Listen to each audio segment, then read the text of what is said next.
Friends, good evening, শুভ সন্ধিয়া। কি কৰিছে আপোনালোকে?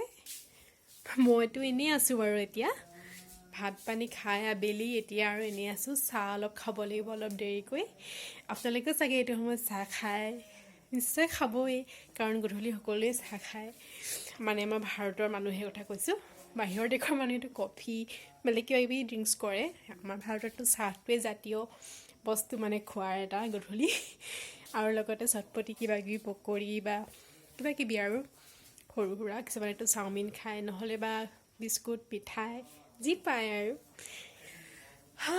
মইনো কি কৰিম, ঘৰত অকলে অকলে আছোঁ, বৰ হৈ আছোঁ। ভাবিলোঁ আপোনালোকৰ লগতে অকণমান কথা পাতোঁ। আপোনালোকে কি কৰি আছে ক'বচোন। মইতো এনেই আছোঁ বাৰু এতিয়া, কিবা কিবি কৰি আৰু ফটো তুলি, নহ'লে বা কিবা কিবি সৰু সুৰা কাম কৰি। অকলে থাকিও কিবা এটা ভাল লাগে, এনেকৈ নিজৰ মাজতে ব্যস্ত থাকি নিজেই কিবা কিবি কৰি, ফুল চুল ৰোৱা এইবোৰ কৰি, নহ'লে বা ঘৰ ঠিক ঠাক কৰা, তেনেকুৱা ধৰণৰ কাম কৰি। আপোনালোকেও চাগে ভাল পায়, সকলোৱে ভাল পাবই। সকলোৰে নিজৰ নিজৰ চখ বেলেগ বেলেগ থাকে, সেইবোৰ আজৰি সময়ত কৰে, নিজৰ মাজতে বিজি থাকে।